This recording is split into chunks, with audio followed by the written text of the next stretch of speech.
The saga of the Steam Curator lists and drama over Sweet Baby Inc. is relatively new to the public zeitgeist. However, the actual issues that this is addressing go back quite a few years. I had no idea about any of this stuff until shortly before creating this video.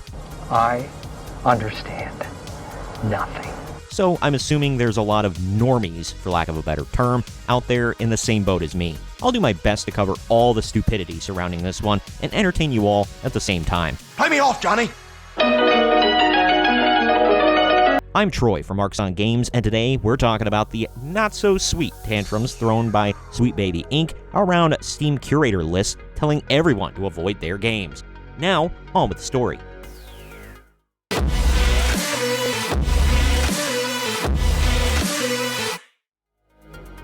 The links to the articles I'm covering can be found in the video description.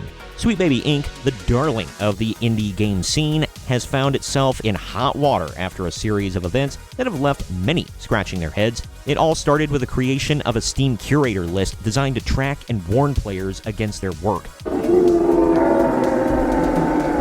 Let's look at an article from .esports titled, Sweet Baby Inc. Detected Drama Explained. What exactly are people angry about? We're going to skip down to the important part just to fill us all in on the situation before moving forward with this video. What is Sweet Baby Inc. Detected?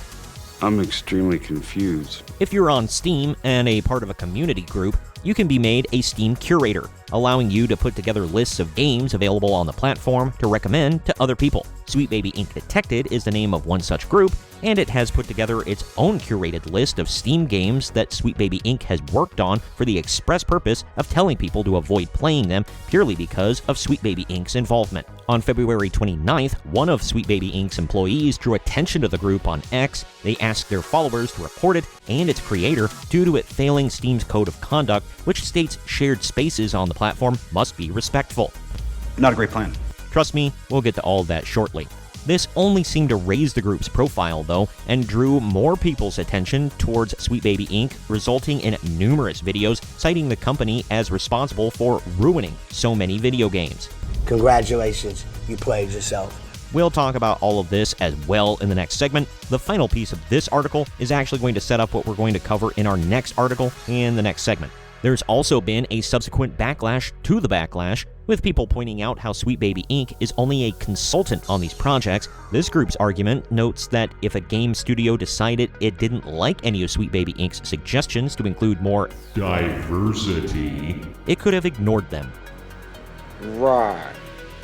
Just ignore them. Most of these suggestions by consultants are more like demands with some blackmail attached. Look, you don't have to do all of this, but it sure would be a shame if your game and your company got slandered in the media. It sure would be a shame if you got review bombed. It sure would be a shame if you lost a bunch of sponsors because they were tipped off that you're not inclusive enough. It sure would be a shame if your ESG score dipped and all that jazz. You know, Rainbow Mafia style. By the way, for legal purposes, I'm not accusing Sweet Baby Inc. of doing this. I'm just saying that it works this way with a lot of people, and even if the company itself doesn't expressly do this, certain rogue employees will also take it upon themselves to do this crap behind the company's back. Naturally, Sweet Baby Inc. staff threw a tantrum over this curator list, claiming that it was unfair and damaging to their reputation.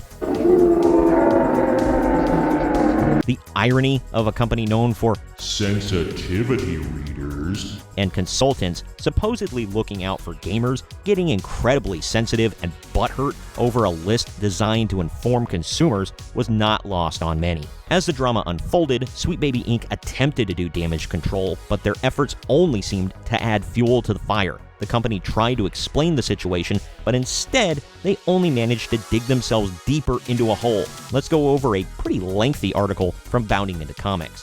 Sweet Baby Inc. staff throw tantrum after Steam Curator list created to track, warn players against their work. Oh, wait, you serious? Let me laugh even harder. A self-described inclusion-focused narrative and consultation company. Sweet Baby Inc.'s main objective is to review and edit a given video script through the lens of diversity and inclusion.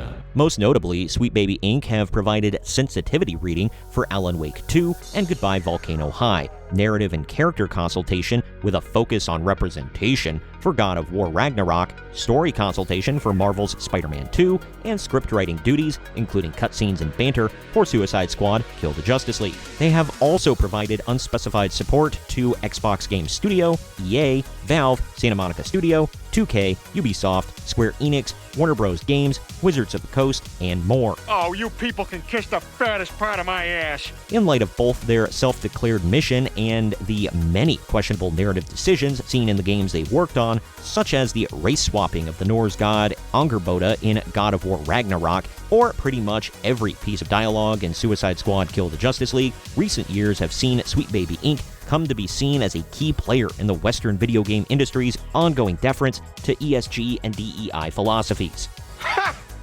Gay! Despite the list being curated both based on publicly available information and with an intent to warn consumers no different than those at the heart of similar Steam Curator pages, which bring attention to instances of censorship or de novo DRM, the fact that it centered on their work specifically led to a public outcry over its existence from Sweet Baby Inc. employees.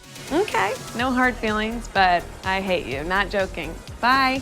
Consultant Maya Felix Kramer tweeted, quote, I get to see a lot of tweets somehow blaming diversity as the reason for layoffs, genuinely as if the economy was doing really great and capitalism simply worked before Miles Morales was Spider-Man. They also don't recognize Miles as Spider-Man. The weirdest part is when I see these takes from developers or people who have dev bios at least. I don't know, it seems wild that a dev would see thousands of layoffs and blame not the industry giants, but instead a 15-person narrative company founded by a black woman.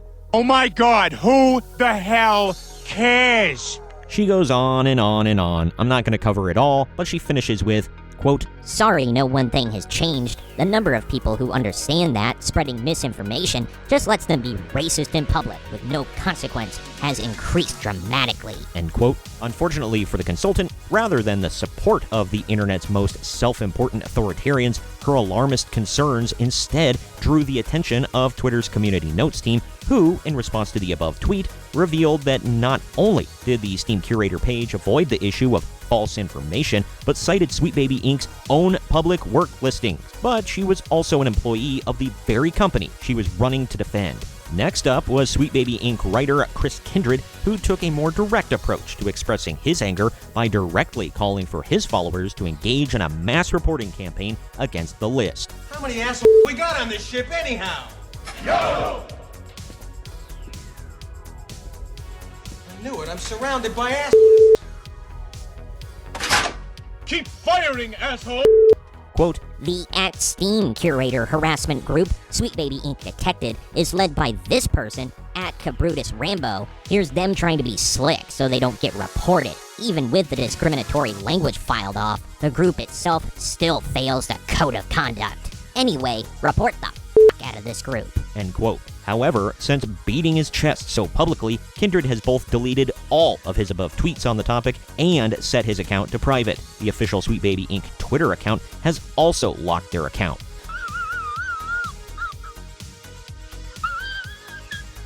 There is a lot more to this article I skipped over, but you should all go check it out for yourself in the link down in the video description. The whole debacle has left many wondering, is Sweet Baby Inc. truly a champion of indie gaming they claim to be, or are they just another company looking out for their bottom line? Bad people. It sure seems to be that they're putting ideology and personal politics over profits and quality, but one thing is certain, this drama is far from over, and Sweet Baby Inc. may have a long road ahead if they want to regain the trust of their fans and the gaming community at large. See, as you can see, the more you fuck around, the more you're going to find out. Comment with your thoughts. Have you ever heard of Sweet Baby Inc. before this controversy blew up? Do you think they should have ignored the curated list on Steam? Do you believe they basically gave it the Streisand effect? Do you agree that the list should exist or not? Why or why not? And do you think that this list will affect business for Sweet Baby Inc. whatsoever? Let me know down in the comment section. Also, please share this video around everyone you know, and don't forget to like the video, subscribe to the channel, and click the little bell to be notified every time we post brand new content. I've been Troy from Marks on Games, and we'll see you next time.